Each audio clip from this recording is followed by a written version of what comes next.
let's actually go into grades. Let's get to I guess this is the second big part of our podcast before we get to areas to improve. That could be a long discussion, but let's lead off. How much time do you have?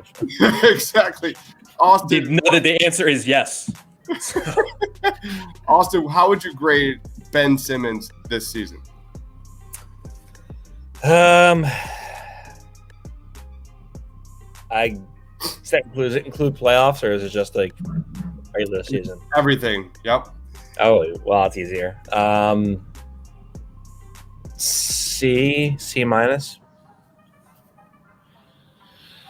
Let's go on to Justin. What's your grade for Ben? That was very quiet. Wow, that was. Yeah, I was hoping you would expand upon that, but you were set on C minus. Yeah, I was ready for you to just go in. I mean. Well, I mean, to be objective, he couldn't have given me any better. There was the reason that we're still talking about how the team scarred the city was in large part because of Ben Simmons in the playoffs. So I mean, yep. This whole thing right now is just years of him being enabled and to ignore the problem at hand, and ironically, the problem might be his hands. But good one.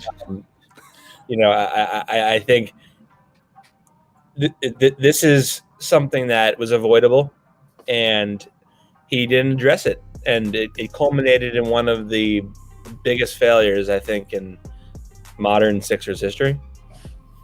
No question. What about you, Justin? How would you grade Ben? I think I've got to go with like a C to a C plus, and a lot of it does have to do with what Austin said. I do think some of the reason why it was such a just not great season for him has a lot to do with the offense they ran with him in some ways. I think in a lot of ways they didn't let Ben be aggressive for most of the year, and they didn't ask him to be. And then all of a sudden, when it came to time when he needed to be, it just didn't happen. It wasn't either whether he didn't have the confidence to do it, whether he didn't know when to pick his spots to do it. I don't know, but we saw it on a consistent basis all year that Ben was not asked to score at the level where maybe fans wanted them to. And whether that be because his only job was to get the three-point shooters their three-point shots and get the open rim runs when they were there, I think in a lot of ways this season can be chalked up to the offense not being diverse enough for him to get to where, for him to be able to grow offensively in the offense, if that makes sense. I know I use the word offense a lot right there, but anyone else understand what I'm trying to say there? Now I lost you. That was offensive. Basically, I feel like Ben Simmons, I don't think they use Ben Simmons to the potential that they can, because I think they focus a lot on getting the three-point shooters open and letting Joel have the ball in the paint. I feel like Ben a lot of times this year was lost in the offense of Joel Embiid. Yeah, so you're blaming Doc and play design. I mean, partially, I think it is Ben too, because I think that a guy who's supposed to be a star-level player is going to, get his. But I do think a lot of it has to do with the unselfishness of him when it comes to him wanting to pass and get the best shot, and the kind of like what you alluded to there, where it was the offense and Doc not really having him in it as much.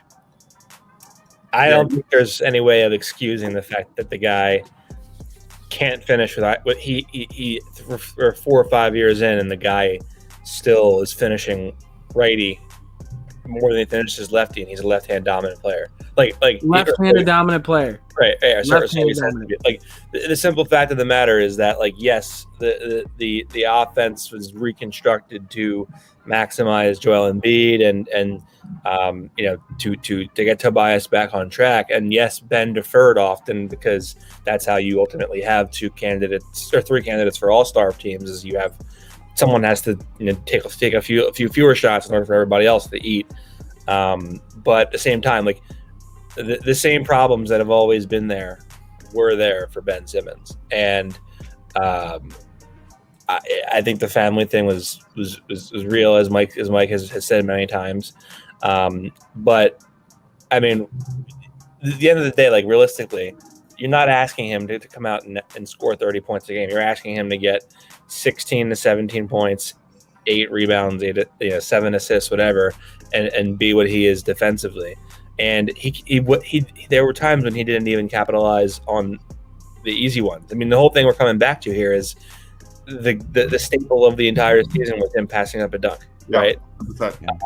And that kind of that's iconic for the season that it was, not taking advantage of the easy looks.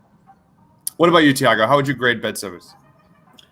Yeah, I mean, if you're gonna go on basic consistency and scoring consistency, when I talk about consistency, I go straight F to a D-, because a lot of what people are talking about is a matter of, working on your game, establishing consistency at the gym, film studies, something that I don't know if he does a lot of, because we watch these games in slow-mo, and you can clearly see things that he should be working on that he clearly is not. So from a scoring perspective and a consistency perspective, to me, he gets a straight F.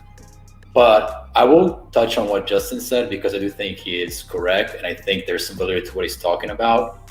And there's a comment that right there that we talked about many times in our podcast after the game.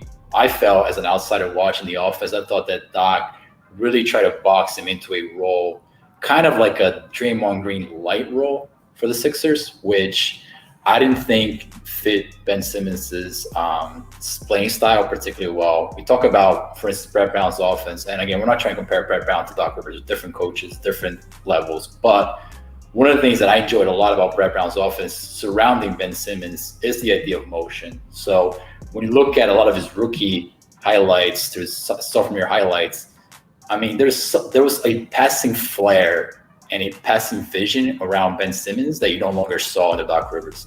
Guys cutting, guys moving around, and really playing off Ben's strengths. And I didn't see that much of that at all this year. And I thought that Ben, in my opinion, I don't know Ben personally, but I think he's one of those players that thrives of making other players better. So he thrives of giving guys easier buckets. And I think when he's in that system, that environment, things seem to fall more into place for him instead of being a ball watcher, kind of a dunker spot, kind of offensive rebound kind of player. So I didn't think that the Sixers did a particularly good job on top of all the lineup stuff they had going on with Dwight, which we can talk about. It wasn't particularly good. So I will forgive him some for that. So I'll give him like a C overall instead of a C-. But, the scoring consistency stuff that we talk about, I mean, there's no other way to go around it. I mean, he accepts being a D- to average player. And that's unacceptable at the level that he's at in the NBA today. So, yeah, that's kind of where I stand with Ben right now in terms of a grade. Go ahead, Justin. Yeah, I wanted to say something quick about, and something that confused me. I'm curious to get other people's thoughts on it throughout the year, and it has to do with the scoring inconsistencies. It seemed like at times throughout the year, Ben Simmons got post-up opportunities a lot more than he did in other games. Like, that was very inconsistent in itself, where there'd be some times during the season where they were running post-up plays for him, and then other times where he didn't get a single one in the game. So, like, did anybody else notice that at all throughout the season? I think a lot of that was on him. They sent him to the dunker spot, and he's either going to post up or stand around. And there were times that the offense dictated, look, dude, you got somebody smaller on you. You got to want the ball. And sometimes he did, and sometimes he didn't. And I think that's a microcosm of what his season was. Yeah, but to me, a lot of times what I saw specifically was that he was there for the post up and just wouldn't get the ball. Like, I saw a lot of I started up too. He froze up. That's perfect. Can you hear me? Yeah. Go ahead. Yes. Okay. It seemed to me that a lot of times he would be posting somebody up, a smaller guy, and they would not get the ball to him at times. I feel like I saw that a good amount this season. So I think there's two things at play. First of all, I think the Sixers have really poor passers on the roster, and guys who don't see the ball really well. I mean, Tobias being a perfect example, just not a good passer. But I also think, like, the Ben Simmons post-up is a bad offensive play. Like, he averages less than 1 point per possession, and he scores on less than 50% of his post-ups. And he doesn't get fouled. He doesn't get fouled. He gets fouled like Tobias Harris rate. So it's not a good offense, and he needs to figure out a way to turn that into good offense because, like I said, the physical matchup is there, presenting itself, but he just doesn't take advantage. That's right. That's exactly right. The issue at hand is, like, theoretically, Ben should be able to take advantage of any matchup in the post, and sometimes he can. Sometimes he has touch, but he just doesn't have any kind of post moves to go to. And I think that's like just so killer. But I also think, like, how many games did Tobias or Joel get off to a hot start? And Doc constantly says like feed the pig, which is basically just a way of saying if someone's hot, keep going back to that same play over and over again. And there weren't that many games where Ben came out and gave you 10 points in a row. All right. I've been giving this a lot of thought, and especially today, knowing that we were going to do this today. Ben Simmons is Lamar Jackson, if you think about it, right? I mean, Lamar Jackson came into the NFL and was really, really good at everything but passing. And, kind of like Simmons is really good, but, theoretically at everything but shooting. Lamar worked on it. Lamar won an MVP, and now he's competent. Ben hasn't exerted himself or made any changes. It's funny, as you're showing the highlight package, I'm sitting there thinking, you know what, maybe I do want him back. But no, I don't want to get sucked in. Because you can't just say he sucks in the playoffs because, as you said, Game 5 against the Wizards, he was fantastic. He was the one that stepped up after Doc Rivers said, let's try Danny Green all game on Trae Young. And he said, no, I got him here. And you know what? He did a really good job the next couple of games. It's not like he's a total choke in the playoffs, but something got to his head, and he just, for whatever reason, game 5, 6, and 7 just pulled a magic act and absolutely disappeared. So if I were grading him, I guess I'd, when a guy's runner-up for Defensive Player of the Year, and in my mind probably should have won it, you got to give him at least a BB plus for the regular season. And, you can't give him an F for the playoffs because of those things that we just talked about. But, there's definitely, if we're talking report cards, it's, we're going to give you a C, but see the principal and bring your parents because there's something off. And we got to figure that out for the playoffs. So. All right. Mostly C's here. What about you, Joey? Yeah, and as far as an overall grade, I do think it is important to differentiate between regular season Ben and playoff Ben. And I try to be rational with it as much as I want to go in about how much he sucks. But, in the regular season, I mean, he was still the same player as he has always been to this point. There weren't really areas where he showed any sort of drastic improvement, and he averaged career lows in points, assists, and rebounds.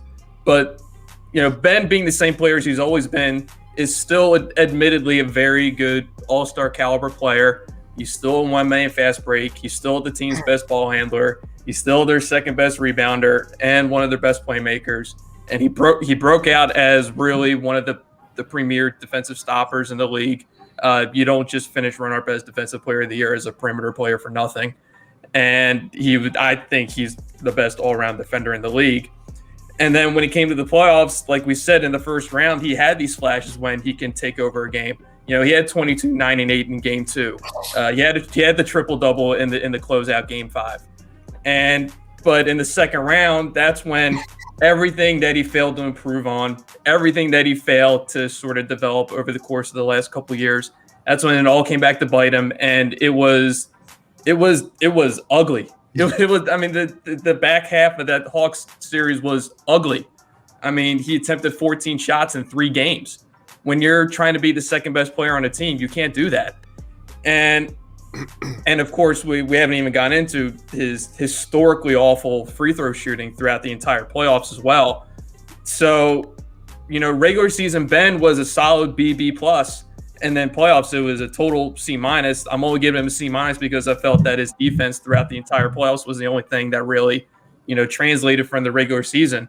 So overall, it was really just a C kind of season. And you can't have that if you're trying to, become a champion. Any of you guys remember Greg Norman at the Masters? I don't know what year it was. when he had that huge lead and just fell apart down the stretch. And just, I mean, I'm not going, all Australians choke. That's not where I'm headed. But, and you're just watching it and your stomach hurts for him.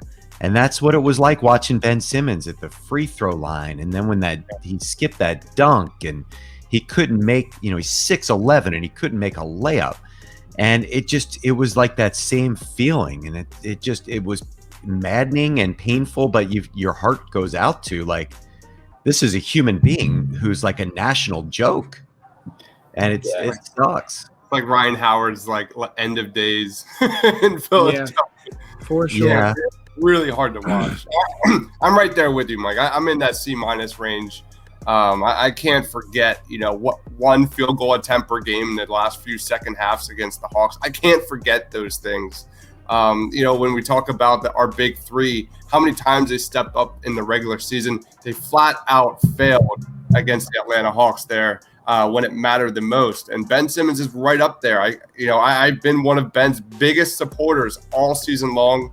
And there's really a C- for me, and I mean this wholeheartedly, I think is being pretty generous, considering how much the Sixers needed him, and whatever got between those ears, it completely tore apart his game. And like you said, Austin, that play where he dished instead of dunked in Game 7 versus the Hawks is the single biggest play of the season. That will be my lasting memory for years upon years. And for someone like Ben Simmons, where it's all about legacy, man, that is a bad look. And like you said, Mike, he says he's going to work on individual development this offseason. We will see. But the proof is in the pudding. I haven't seen it. And everything that I've seen, everything that I've read, it is definitely a dark offseason for sure.